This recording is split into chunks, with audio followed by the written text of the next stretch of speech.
हमारे मुल्क की मौजूदा सूरत-ए-हाल जो कि पहले ही इकोनॉमिक क्राइसिस से गुजर रहा है, खास तौर पर हमारे आईटी सेक्टर को जिसे 1.6 बिलियन का लॉस उठाना। उसकी मैं आपको एक एग्जांपल देता हूँ।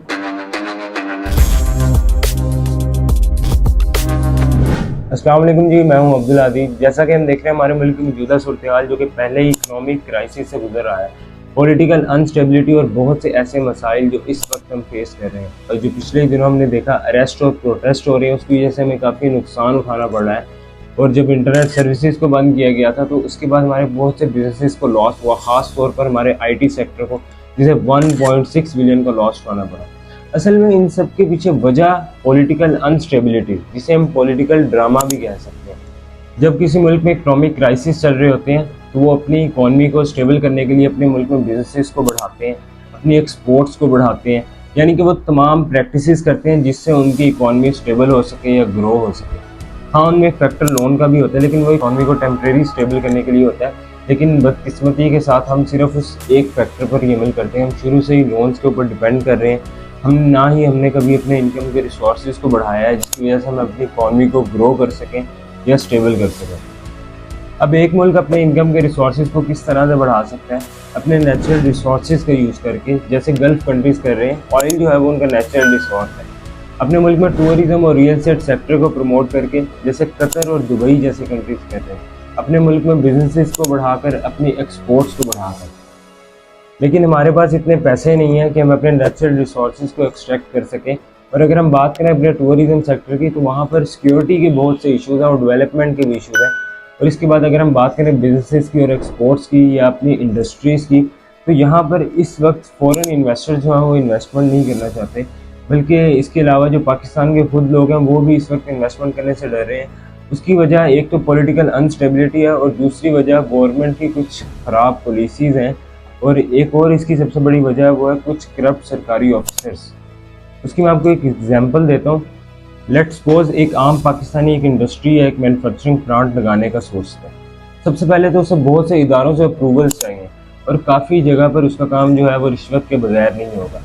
और खैर, इन सब चीज़ों से अगर वो निकल भी जाता है तो रही सही कसर उसकी टैक्सेस पूरे करते हैं, और इन सब से अगर वो निकल कर एक फैक्ट्री या एक मैन्युफैक्चरिंग प्लांट लगा लेता है। लेट्स सपोज वो एक कप का मैन्युफैक्चरिंग प्लांट लगाता है, और जब उसने एक मैन्युफैक्चरिंग प्लांट लगाया है और जब उसका प्रोडक्ट तैयार हो गया, एक प्रोडक्ट, अब उसको एक कप उसने तैयार किया है, उसको एंड प्रोडक्ट की जो कॉस्ट पड़ी है वो पड़ी 50 रुपीज़।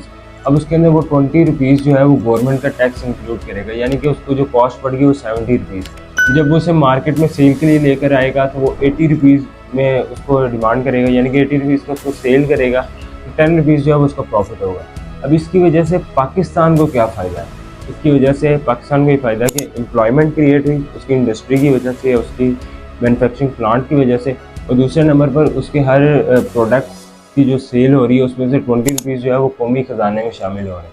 और तीसरा और सबसे इम्पोर्टेंट पॉइंट कि मेड इन पाकिस्तान चीज़ बन रही है।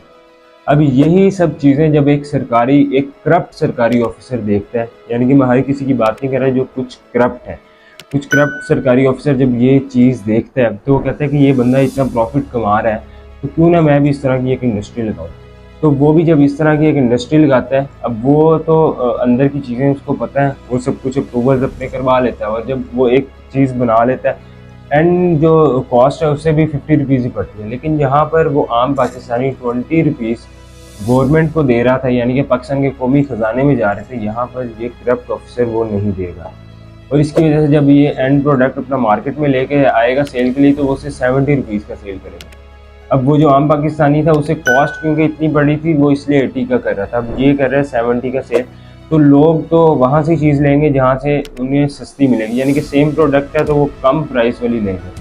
अब इसकी वजह से क्या होगा, वो जो आम पाकिस्तानी ने इंडस्ट्री लगाई थी आहिस्ता आहिस्ता उसकी इंडस्ट्री बंद हो जाएगी। और इसकी वजह से अब नुकसान क्या होगा, देखिए, जो वहाँ से 20 रुपीज़ हमारे कौमी खजाने में आ रहे थे वो भी चले गए, और दूसरा इसकी एक फैक्ट्री की वजह से डिमांड भी नहीं पूरी होगी, जिसकी वजह से इंपोर्ट स्टार्ट हो जाएगी, यानी कि लोग बाहर से चीज़ें स्टार्ट करने लग जाएंगे।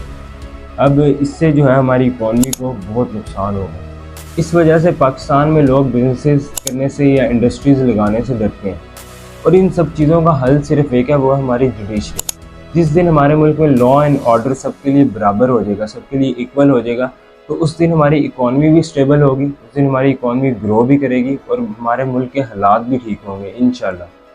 और अगर आज हमें आवाज़ उठानी चाहिए तो अपने लॉ एंड ऑर्डर को सही करने के लिए, और हमें अपने बिजनेसेस में भी टेक्नोलॉजी का यूज़ बढ़ाना पड़ेगा, यानी हमें डिजिटलाइजेशन की तरफ जाना पड़ेगा जैसे बाकी डेवलप्ड कंट्रीज़ कर रहे हैं।